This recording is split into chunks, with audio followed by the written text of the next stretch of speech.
Alors, ça a été vraiment l'expérience de vraiment est-ce qu'on peut faire du nouveau, et c'est toujours une question pour moi dans la science-fiction là, parce que même les nouveautés de la science-fiction, bon, les clones sont arrivés, maintenant le post-humain, non pas les zombies, hein, je ne suis pas zombie du tout, mais quel est le rôle de la science-fiction, hein? Le rôle de la science-fiction, c'est d'incarner les nouveautés que nous présentent les sciences, l'univers ou la société où nous vivons, de les incarner, de les faire vivre, de les transformer en fiction, et ainsi de les apprivoiser jusqu'à un certain point, de nous les rendre plus proches. Ce ne sont pas des articles de revues scientifiques secs et abstraits, non. Ça nous prend à la fois l'intellect et les émotions, et c'est précieux. Mais à ce niveau-là, c'est là qu'est toujours le danger de la reproduction, parce qu'il faut quelque chose de familier pour le lecteur. J'imagine toujours le lecteur, tu ne vas pas en placer une. J'imagine toujours le lecteur de science-fiction comme accroché à une branche au bord d'un abîme. Mais l'abîme, c'est les nouveautés, enfin, les réflexions qu'on lui propose, mais il faut qu'il se raccroche à quelque chose de familier. Et là, c'est l'ambivalence et l'ambiguïté et la difficulté du travail de l'écrivain, finalement. Allez, Mathieu.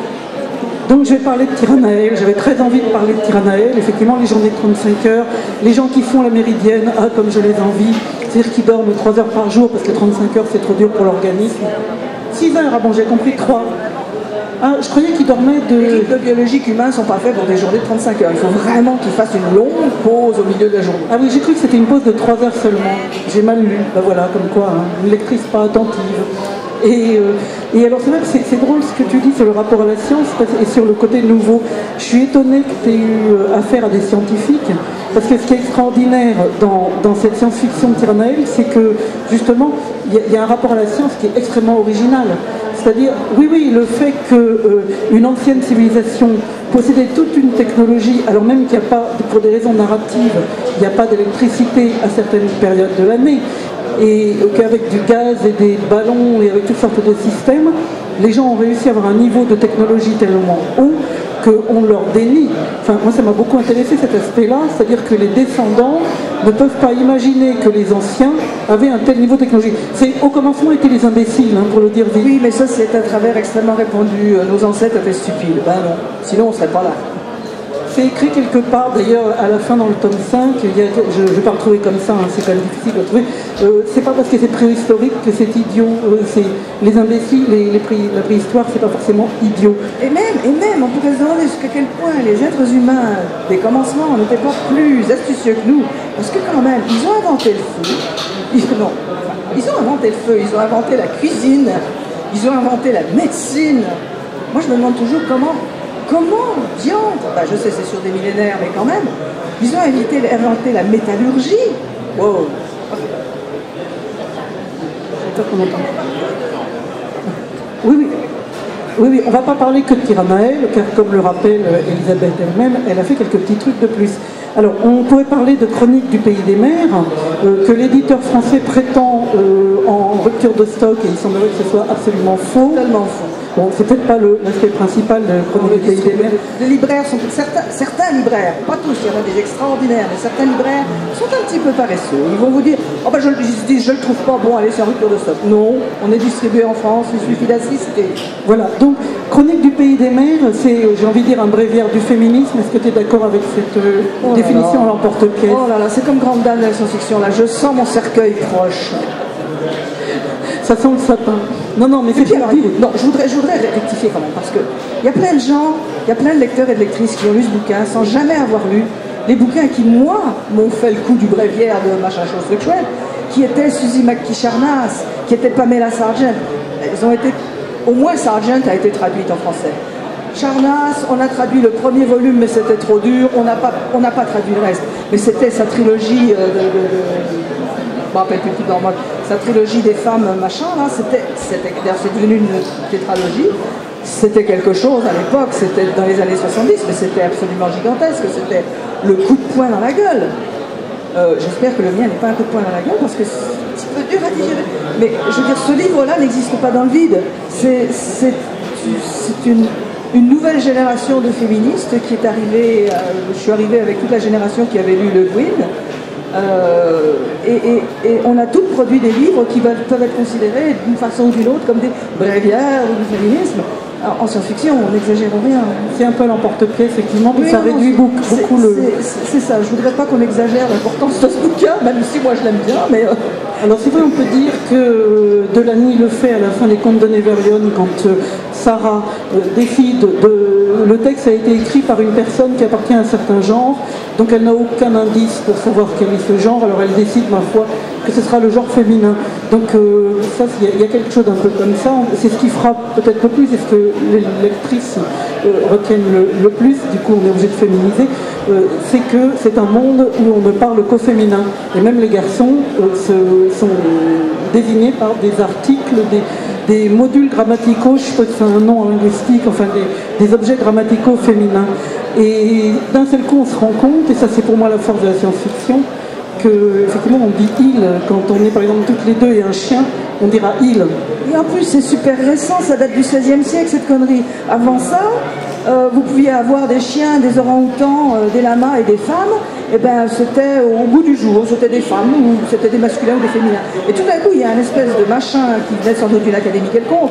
Le XVIe siècle était une période où on a défendu et illustré la langue française, mais c'était quand même les hommes qui étaient au pouvoir du discours à cette époque-là tout de même. Et on a décidé que le masculin devait l'emporter sur le féminin parce que c'est l'ordre naturel des choses. Ça fait seulement 4 siècles et demi, il ne faut quand même pas s'énerver trop. Hein, d'autant plus, il y a un livre d'Eliane Viennot qui vient de paraître, non, le masculin ne l'emporte pas sur le féminin, où elle montre que c'est encore pire que ce que tu dis. C'est pas l'ordre des choses, c'est carrément parce que l'homme est supérieur. C'est dit texto. Hein. Et donc c'est tous ces grammairiens. Donc là, il y a vraiment une remise en cause. Alors aucune science n'est gender blind, aucune science n'est aveugle aux gens. Alors ça nous amène du coup par ce détour fort astucieux à ta période que je qualifierais de française, c'est-à-dire ce que je voulais faire au début, que tu relates un peu. Disons, comment as-tu traversé la mer avec un grand M pour aller de l'autre côté de l'océan? Oh, par le plus grand des hasards. J'étais à l'époque mariée à quelqu'un qui venait de terminer sa maîtrise en physique et qui devait faire son service militaire. Le service militaire obligatoire à l'époque, dont c'était la préhistoire. Et c'était après 68, moi j'avais pas mal... j'ai été éveillée à la politique, pas au féminisme, mais à la politique en 68. Et la France de 1973, vous trouvez que la France d'aujourd'hui est peut-être pas très drôle, mais alors celle de 73 pour les 68 ans, c'était vraiment la cata. Alors on voulait s'en aller, il ne voulait pas faire son service militaire en France, il ne voulait pas aller le faire dans une usine nucléaire non plus, donc on est parti, on a demandé l'Algérie, le Maroc ou la Tunisie, parce qu'on avait des copains qui en venaient ou qui en étaient ou qui y étaient. Et à 15 jours de partir, on ne savait toujours pas où on allait, on téléphone, on dit « Ah, on vous a mis à Chicoutimi !» C'est où ça? En Algérie, en Tunisie ou au Maroc? Ah ben non, c'est au Québec. La première réaction de mon mari a été « Ah bon, ben on va pouvoir apprendre l'anglais ?» Chicoutimi est dans une région où on parle à 99,99% français, mais on ne le savait pas. Moi, j'étais plus raisonnable, j'ai dit « Ah ben, on va pouvoir faire du ski. » Moi, j'ai eu raison. Alors, c'est par le plus grand des hasards qu'on s'est retrouvés là, mais on voulait partir. Et je me suis rendu compte, il n'y a pas... Enfin, j'ai du mal à croire au hasard. Je me suis retrouvée dans un pays où je me sens davantage chez moi qu'en France. Je me considère... Ben, quand je suis en France, je me considère comme québécoise. Quand je suis au Québec, on me rappelle que je suis française. Mais en fait, je suis toujours entre les deux. Et j'aime assez cette position d'entre les deux, parce que ça me permet de jeter un regard très science-fictionnel sur la réalité où je vis, d'un côté ou de l'autre de la Grande Mare. Parce que la science-fiction jette un regard en biais sur la réalité, n'est-ce pas? Donc, moi aussi. Et ça finalement, les hybrides, c'est théoriquement les plus solides. Donc, voilà. Et je suis restée là-bas parce que nous y sommes restés tous les deux, d'ailleurs, ensemble et puis ensuite séparément. Parce qu'on aimait le pays, on aimait l'hiver. Moi, j'aimais l'hiver, je suis tombée en amour avec l'hiver. Le premier hiver, c'était « Ah, oui, je suis chez moi ». Ensuite, j'ai pu avoir des chats, ce que je ne pouvais pas avoir en France. Et surtout, je me suis rendu compte rétrospectivement que il y avait des héritages lourds en France. Il y a des héritages lourds en France.